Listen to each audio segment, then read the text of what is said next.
टैक्सील.com के YouTube channel पर मैं सीए सतबीर सिंह आपका स्वागत करता हूं। चलिए डिस्कस करते हैं इनकम टैक्स न्यूज़ पार्ट 16।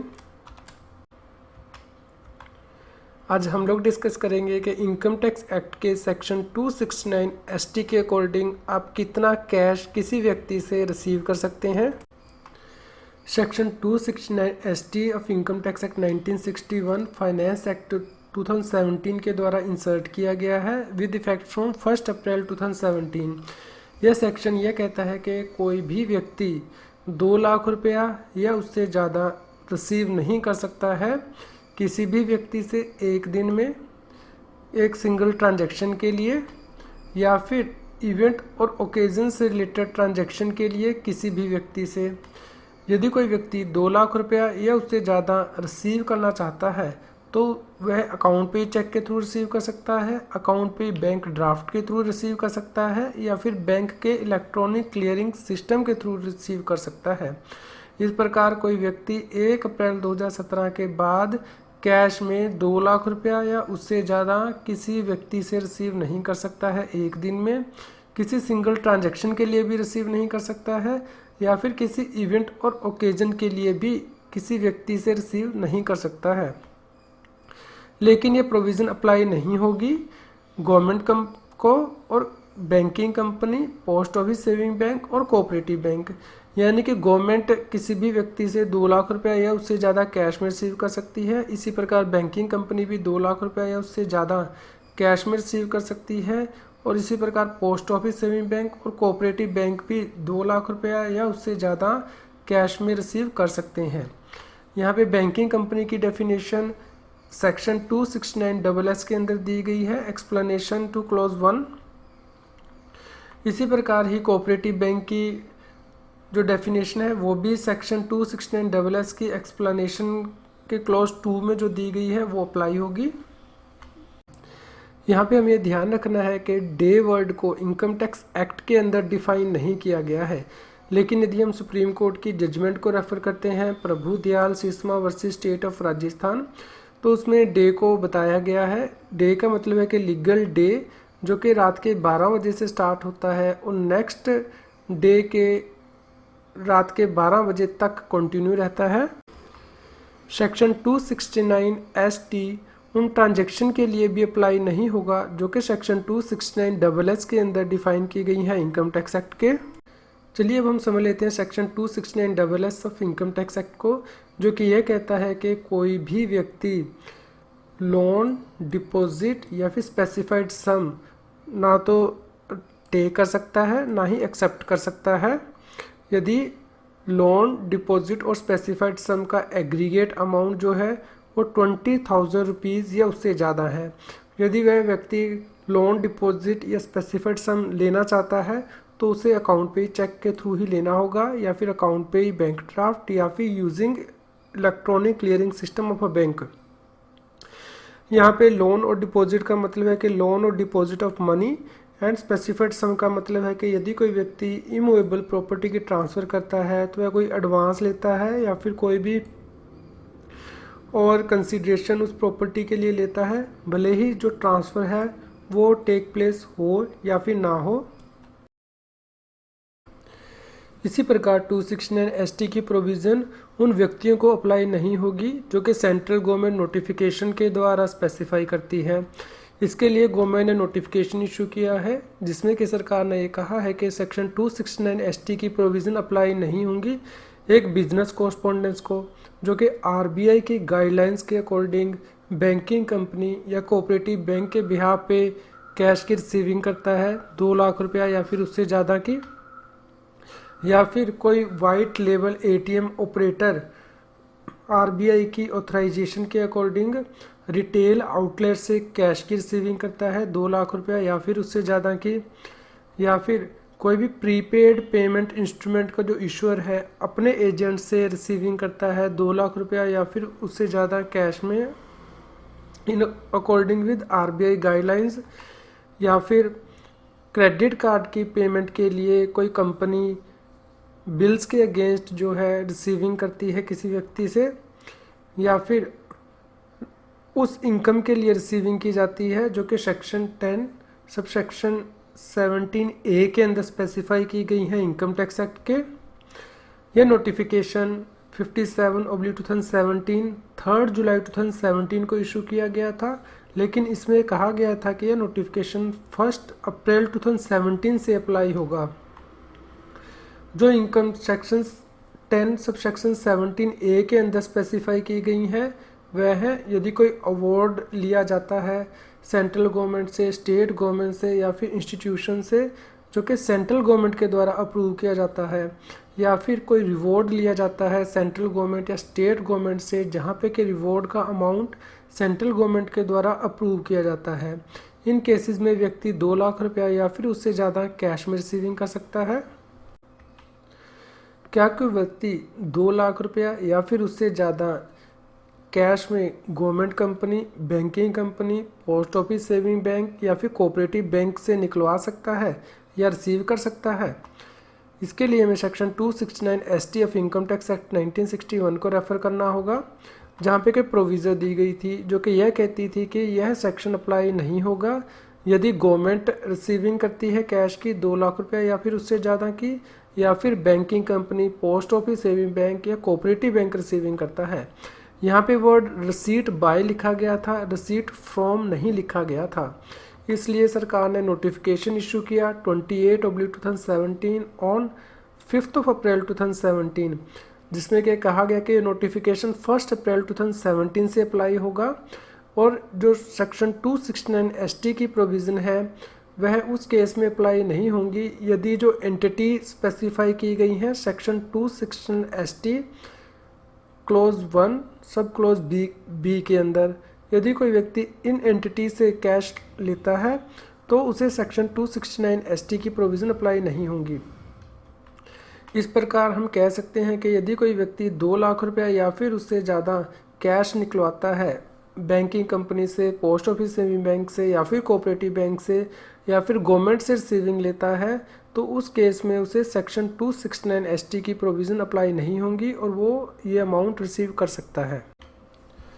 मेरी loan installment 30,000 rupees per month थी और मैंने 1 अप्रैल 2017 से 31 दिसंबर 2017 तक 2,70,000 रुपया कैश में पे किए हैं।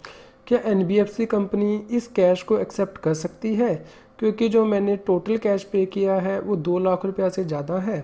क्या सेक्शन 269 ST की प्रोविज़न लोन रीपेमेंट की एक इंस्टॉलमेंट के लिए अप्लाई होंगी या पूरे लोन की जो मैंने रीपेमेंट की है उसको एग्रीगेट किया जाएगा, उसके ऊपर यह लिमिट देखी जाएगी?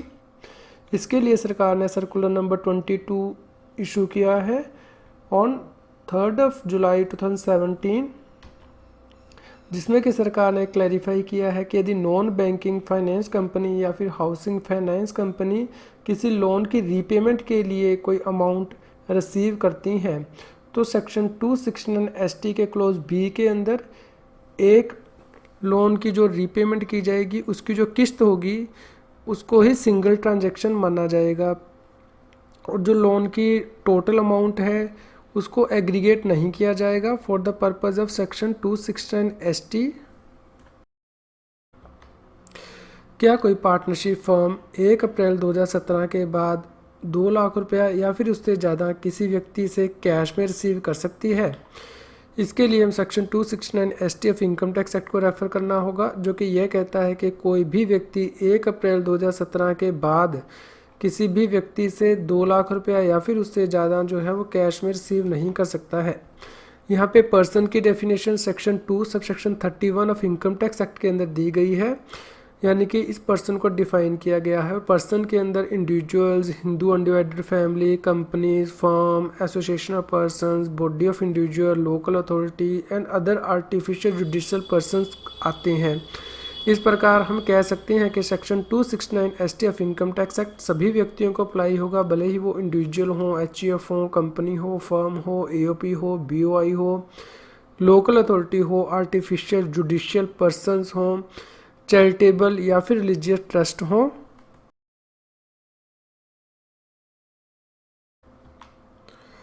क्या कोई व्यक्ति 2 लाख रुपया या फिर उससे ज़्यादा कैश में डोनेशन किसी व्यक्ति से रिसीव कर सकता है? इसके लिए भी हमें section 269 ST of income tax act को रेफ़र करना होगा, जो कि वर्ड जो यूज़ करता है वो रिसीव वर्ड यूज़ करता है, यानी कि यह section sale consideration, payment, take, accept, date realization या फीस वर्ड यूज़ नहीं कर रहा बल्कि रिसीव वर्ड यूज़ कर रहा है। इस प्रकार यहाँ पे सभी प्रकार की रिसीट कवर हो जाएंगी, भले ही वो मूवेबल गुड्स हों, कैश रिसीट हो, या फिर सर्विस को प्रोवाइड करने के लिए आप कोई अमाउंट रिसीव कर रहे हों, या फिर कैश में डोनेशन ले रहे हों, या फिर रेंट की रिसीविंग कर रहे हों एक्स्ट्रा।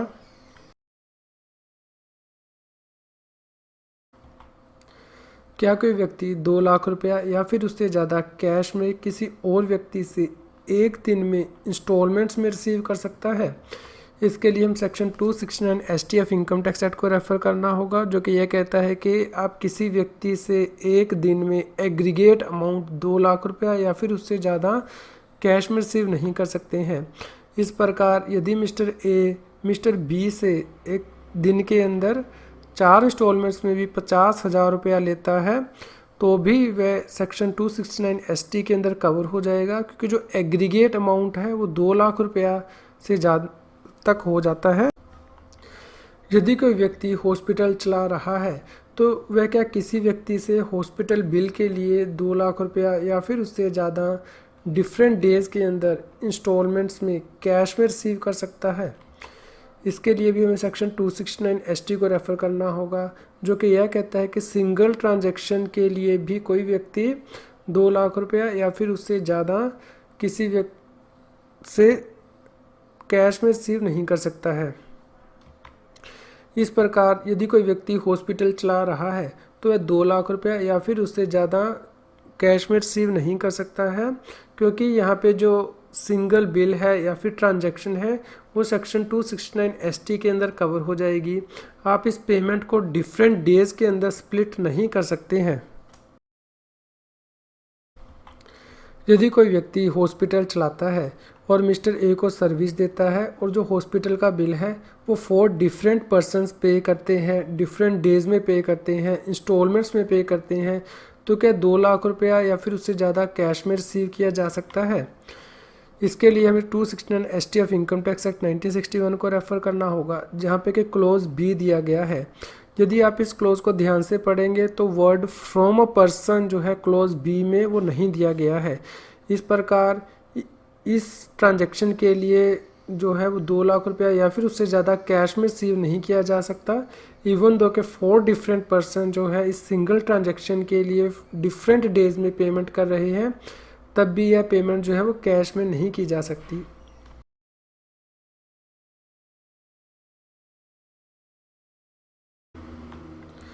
क्या कोई व्यक्ति अपनी शादी पे अपने रिलेटिव से 2 लाख रुपया या फिर उससे ज़्यादा कैश में रिसीव कर सकता है? इसके लिए भी हमें section 269 STF income tax act 1961 को रेफ़र करना होगा। किसी भी इवेंट और ओकेज़न से रिलेटेड ट्रांजैक्शन के लिए भी 2 लाख रुपया या फिर उससे ज़्यादा कैश में रिसीव नहीं किया जा सकता। इस प्रकार रिलेटिव से भी कैश में 2 लाख रुपया और उससे ज़्यादा की गिफ्ट नहीं ली जा सकती as per section 269 STF income tax act. Mister B mister A को सेल करता है 2 प्रोडक्ट एक्स 50,000 रुपये के लिए, प्रोडक्ट वाई 1,60,000 रुपये के लिए। तो क्या मिस्टर बी 2,10,000 रुपया कैश में एक दिन में मिस्टर ए से रिसीव कर सकता है? इसके लिए भी सेक्शन 269 ST को रेफ़र करते हैं इनकम टैक्स के, जो कि यह कहता है कि कोई भी व्यक्ति एक दिन में एक व्यक्ति से एग्रीगेट अमाउंट 2 लाख रुपया या फिर उससे ज़्यादा कैश में रिसीव नहीं कर सकता है। इस प्रकार मिस्टर बी 2,10,000 रुपया नहीं रिसीव कर सकता है कैश में मिस्टर ए से, क्योंकि जो रिस्ट्रिक्शन है वो अप्लाई होगी इवन इफ़ के जो ट्रांजैक्शन है वो डिफरेंट है और सेम डे पे एंटर हुई हो या फिर डिफरेंट डेज पे एंटर हुई हो।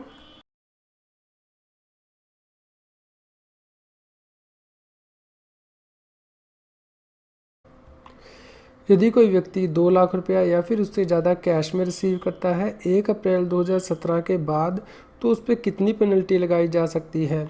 इसके लिए सेक्शन 271 DA इंसर्ट किया गया है इनकम टैक्स एक्ट के अंदर bye finance act 2017 with effect from 1 अप्रैल 2017, जो कि यह कहता है कि यदि सेक्शन 269 ST की प्रोविज़न को कंप्लाई नहीं किया जाता है तो पेनल्टी उस अमाउंट के इक्विवेलेंट लगेगी जो कि आपने रिसीव किया है अंडर सेक्शन 269 ST की वायलेशन में। इस प्रकार यहाँ पे प्रोविज़न भी दी गई है कि कोई पेनल्टी नहीं लगेगी यदि आप गुड एंड सफिशेंट रीज़न जो है कॉन्ट्रावेंशन का वो शो कर देते हैं। यह पेनल्टी जॉइंट कमिश्नर के द्वारा लगाई जाएगी। यहाँ पे आपको ध्यान रखना है कि नॉर्मली इनकम टैक्स एक्ट के अंदर जो वर्ड है वो रीज़नेबल कॉज यूज़ किया जाता है, लेकिन यहाँ पे good and sufficient reason word use किया गया है पेनल्टी ना लगाने के लिए।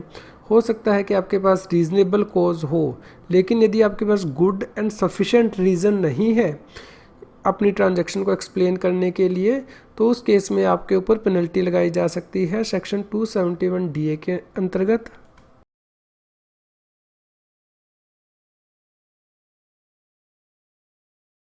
सेक्शन 271 DA की पेनल्टी को हम लोग एक एग्जांपल के थ्रू समझ लेते हैं।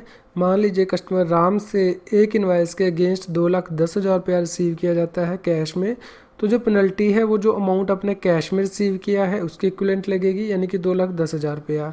यहाँ मिस्टर श्याम से आप 2 इनवाइसेस के अगेंस्ट एक दिन में 2,01,000 रुपया रिसीव कर रहे हैं, तो पेनल्टी भी इस अमाउंट के इक्विवेलेंट लगेगी, यानी कि 2,01,000 रुपया। रितु से आप 2 इनवाइसेस के लिए रिसीव कर रहे हैं 1,90,000, यहाँ पे पेनल्टी नहीं लगेगी क्योंकि जो एग्रीगेट अमाउंट है वो 1,90,000 से कम है। मिस्टर गोलू से आप 2,05,000 रिसीव कर रहे हैं 3 इनवाइसेस के अगेंस्ट, यहाँ पे पेनल्टी जो अमाउंट आप रिसीव कर रहे हैं कैश में उसके इक्विवेलेंट होगी, यानी कि 2,05,000।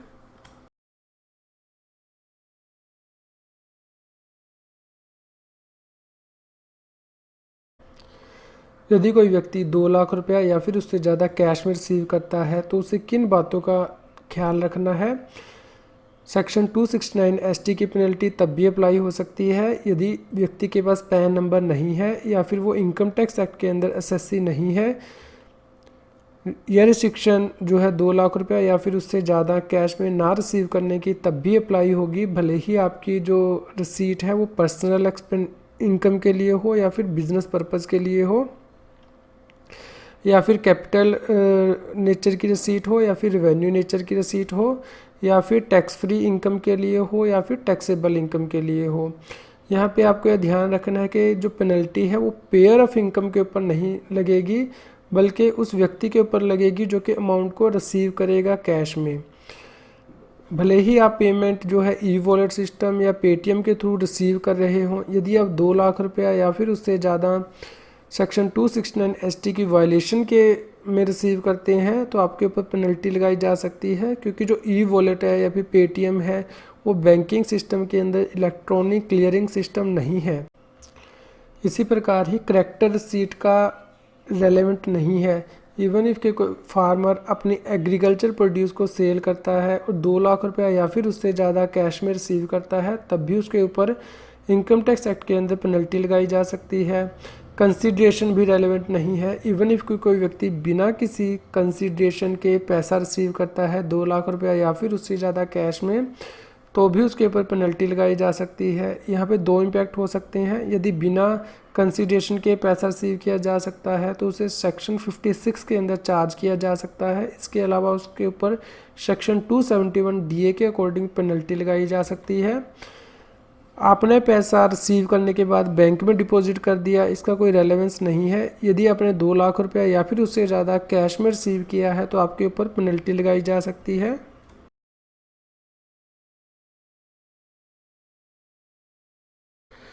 कौन से ऐसे केसेस हैं जहां पे कि व्यक्ति 1 अप्रैल 2017 के बाद 2 लाख रुपया या फिर उससे ज़्यादा कैश में रिसीव नहीं कर सकता है।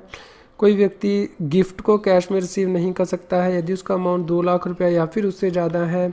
इसी प्रकार यदि व्यक्ति को मैरिज के टाइम पे कोई गिफ्ट मिलती है और वो उसका अमाउंट 2 लाख रुपया या फिर उससे ज़्यादा है तो वह कैश में रिसीव नहीं कर सकता है। इसी प्रकार कोई हॉस्पिटल पेशेंट से उस अमाउंट को कैश में रिसीव नहीं कर सकता है यदि जो बिल का अमाउंट है वो 2 लाख रुपया या फिर उससे ज़्यादा हो। इसी प्रकार कोई व्यक्ति अपनी गुड्स को कैश में नहीं सेल कर सकता है। मान लीजिए कोई व्यक्ति अपनी पुरानी कार को 2,10,000 रुपये में कैश में बेचता है तो वह ऐसा नहीं कर सकता है। 1 अप्रैल 2017 के बाद।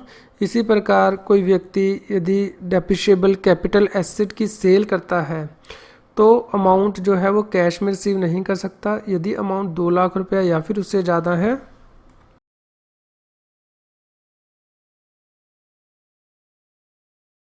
इसी प्रकार मूवेबल प्रॉपर्टी की सेल नहीं की जा सकती है, या फिर फीस, रेम्यूनरेशन, सैलरी, दलाली,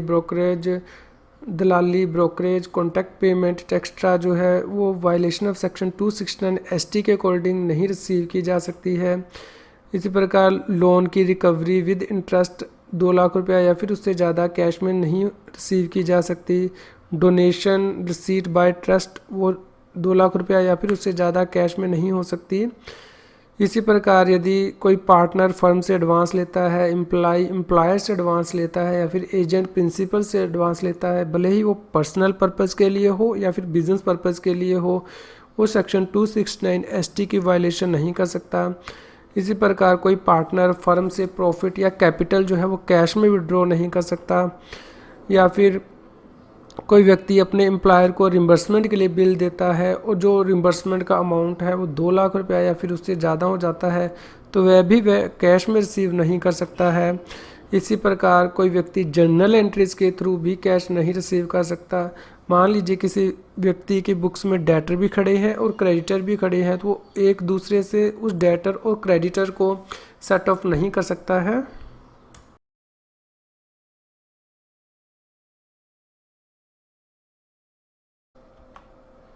आज की इनकम टैक्स की न्यूज़ आपको कैसी लगी हमें कमेंट करके ज़रूर बताएं। कृपया लाइक करें और शेयर करें। जितना अधिक आप लाइक करते हैं या शेयर करते हैं उतनी ही अधिक हमें प्रेरणा मिलती है कि हम और भी अधिक अच्छी इनकम टैक्स की न्यूज़ आप तक पहुंचा पाएँ।